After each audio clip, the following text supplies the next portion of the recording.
Hello, hello, my friends. Another dedicated candle review for you today.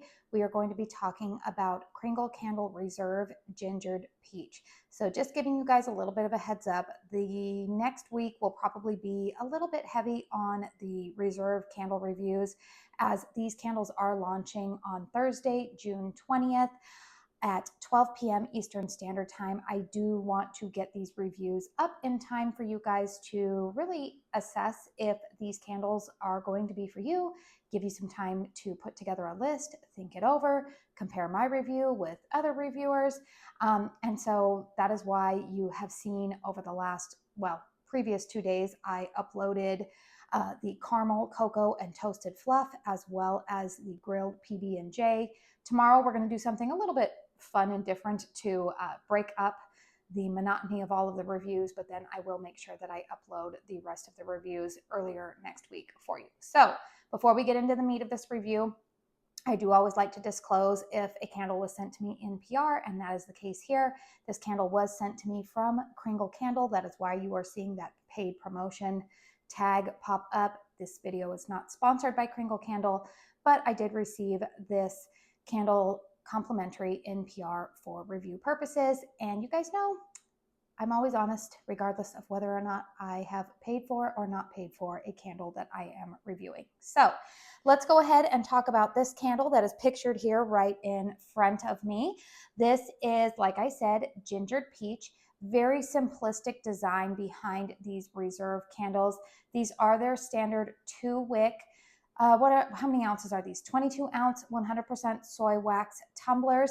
The thing that makes them a little bit different from their regular tumblers their regular vessel, I guess, in the Kringle lineup is these black jars. You can see that they're kind of like a transparent black jar, but also the fragrances that are usually offered in the Reserve lineup tend to be a little bit more conceptual than what I would say your quote unquote run-of-the-mill fragrances are in the standard lineup. Although I will tell you guys, there's a lot of fragrances in their regular lineup that I think they've really knocked out of the park too, and are very different from what is offered from other companies. So on the whole, I think Kringle does a pretty good job with conceptual candles. All right, let's go ahead and talk about the fragrance notes on this candle. We have top notes of peach and nectar, mid notes of apricot and spice, base notes of sweet, and then cane sugar. The pour date, like the other two on this candle, is May 21st, 2024. So these candles are like just a few weeks old, to be honest with you. They have not cured for very long. All right, you guys. So what does my nose smell with this candle? I'm going to tell you guys, this is one of those instances where I was a little taken aback by it on cold sniff. To be honest, when I opened this up and smelled it, the ginger note was really front and center with me. And then I did detect what I would say was a stone fruit fragrance in the background. While it says that this is peach, and I do get a little bit of peach in here, I would say that the fragrance comes off more like apricot or nectarine to my nose than it does peach. They do list a spice accord in here, and I do think that whatever the spice is being listed at in that mid note is what they are using to come up with, or like tricking the nose into thinking it's smelling ginger. Now, it's not like a freshly grated ginger. It's not anything like that, but we all know that when you smell a ginger fragrance, there's a little bit of like kick to it. And that is really what I was smelling when I lifted the lid on this one. Now, I am very happy to tell you guys that when I burned this candle, I will tell you that the roles kind of reversed. I felt like the sweetness of the apricot note really started to shine, and whatever that spice or quote unquote ginger type of fragrance was took a back seat to it. So now my nose really detects a pleasant, like I said, I'm not even going to call it peach. It's definitely more apricot nectarine to my nose than it is an actual peach fragrance. Personally, you guys, I actually really like this fragrance more than most of the standard peach fragrances I have smelled. Again, I think peach is one of those scents that can be a little bit difficult to nail because to my nose, oftentimes it can come off a little bit artificial if it's mixed with like a mango or anything like that. To me, it comes off a little bit like cat urine. It's no secret here on my channel, my husband despises the smell of peach fragrance. He does not like it at all. But honestly, you guys, he really hasn't complained much about this fragrance. There's probably a reason behind that too. I'll let you guys know. But yeah, this one, I actually really like it. To be honest with you guys, when I burn this fragrance, and I think I mentioned this in the grilled PB&J review, this fragrance to me is more like a really nice summer to fall transitional fragrance because it doesn't really necessarily scream summer to me. While it is a fruit, while it is that, like I said, apricot nectarine, in my mind, when I'm smelling this, I think it's because it's mixed with the spice accord in here. It's making me think like it's not quite fall yet, but it's kind of getting the old nose ready for fall fragrances. I actually really, really like this one. I'm surprised by how much I have liked it upon burn. So yeah, that's, another round of encouragement there for if you get a fragrance that you're not so sure about on cold sniff. Obviously, if you're shopping in store, it's a lot easier to put that down and be like, I'm not going to purchase that. But sometimes, especially with brands like KRINGLE, where most of the purchases have to happen online unless you are local to their area where they have a store, these are pretty much blind buys. I mean, you're relying on a lot of other reviewers' noses to tell you what these smell like. I would say that with a lot of these candles, unless something is just completely atrocious to your nose, give it a try, light it up, because you never know how the fragrance may transform upon burn. Speaking of burn, let's go ahead and talk about the candle's performance. So you can see I've actually had this candle lit for about 2.5 hours now. We've got healthy flames. You've got a nice solid wax pool here. I will say that the wicks on this candle, you can actually see some of that carbon residue at the top of the wick through the vessel here, but I will go ahead and lift this up for you so that way you can see these flames and the wicks. Obviously, very clean burn, continues to be a clean burn. I will extinguish this candle probably after I am done reviewing it here, just simply because I have said in the other two reviews, KRINGLE did change the wicks on a lot of these reserve candles. I've already been on my rant about I wish candle companies would just leave the wicks alone if they are performing well. Don't mess with them, but they did mess with them. And I will tell you that I think that this one's kind of a little bit strange because I have found in the other two gourmand fragrances, these wicks burn really hot and really fast. And therefore, I think the fragrance oils that were in those other two candles, you were running into the risk that if you burned the candles for too long, they started to take on, I don't want to say like a scorched note, but I did notice the fragrance started to change if I burned it for too long. Ironically, with this one, the wicks are still burning hot, but I am finding, like, it's kind of funny, you guys. I'm going to show you guys this again.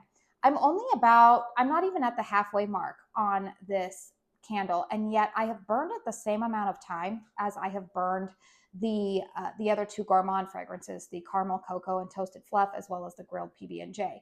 So even though these wicks and these flames are just as strong, and I feel like they're burning just as hot as the other fragrances, it seems like the wax on this one is not dissipating as quickly, which I think for some people that might make you happy because then you're getting to enjoy the fragrance a lot longer. I'm sure that there is so much more that goes into candle or wax science than what I am aware of, but I just thought that that was something interesting to note on this burn. All right, you guys, let's go ahead and talk about the strength and throw. So the two gourmand fragrances, I'm just going to come out and say this right now. The two gourmand fragrances that are released in this collection are the strongest performers in terms of strength and throw. Those are both a good solid 8.5 to 9. One is almost like 9.5 in terms of strength and throw. This candle, I am going to say that to my nose, this candle this candle I would say is probably the lightest of all of the fragrances. Now, keep in mind, you guys, I have not yet burned Merlot. Merlot will actually, now they're saying it won't arrive to me until Monday. So I'm going to do my very best to get a post-burn review up for you guys on that one before the launch happens. But yeah, shipping has been a little bit delayed. Not from KRINGLE, it's UPS that has delayed that shipping a little bit. But regardless, you guys, this one so far from the 5 that I have burned, this has been the lightest for me. I'm going to go ahead and give this one about a 6 in terms of strength, around a 7 in terms of throw. I can definitely smell it throughout my open concept living room, but it doesn't really throw and project all the way into the kitchen, which is right off of the living room. I always say this in all of my reviews. Down in the description box, I do have listed my home layout, square footage, environmental factors, all of the things that would impact how I would assess candle projection. So if you are curious about that, feel free to look at that down below. However, when I move this candle into my more closed concept lower ceiling bedroom, I can definitely smell it a lot better, and it has no problem filling up my master bedroom, throwing all the way into the bathroom, which is an ensuite. So I'm going to go ahead and give it about a 7 in terms of the throw, but the strength itself of this candle, while I notice it, it's just kind of like medium. I would say it's not a smack you in the face type of fragrance. Is it noticeable when I walk into the room?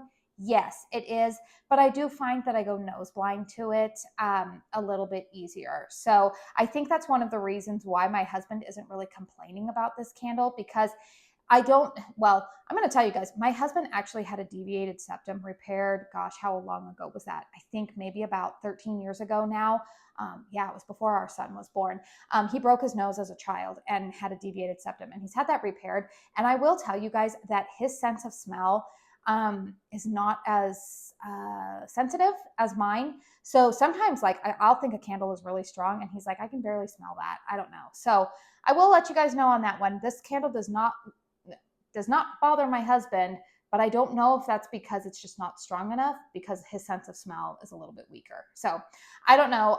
But for somebody who does not like peach fragrances, he really hasn't complained about this one. So I don't know. I'll leave that on the floor right there for you guys. So that is my assessment of this candle. That being said, you guys, I do like the fragrance. I'm surprised by how much I like it. I actually see myself probably putting this one away until August, maybe late July, August, and bringing it back out again. I have actually been burning this with Homeworks' Vanilla Bean Ice Cream. I think that's a nice fragrance to blend it with. And then earlier, I was actually watching my friend Drew Yock. He gave his first sniff impressions of the Reserve fragrances. In case you guys missed my grilled PB&J review, it is Drew. He mentioned in his video, he does not like the grilled PB&J candle. But one of the pairing suggestions that he thought of in his Reserve review was pairing this candle with Merlot. And since I don't have Merlot yet in my collection, I went ahead and I pulled out my Homeworks Blueberry Cheesecake. Now, that blueberry cheesecake fragrance that I currently have is not the same fragrance that I have known from Homeworks. I've had that candle like 3 times prior to this one, and I'm telling you guys, something went wrong in the factory because I'm not getting that lactonic cheesecake or any of the crust note in it. It smells very much just like the berry mixture accord that was in Triple Berry Pie.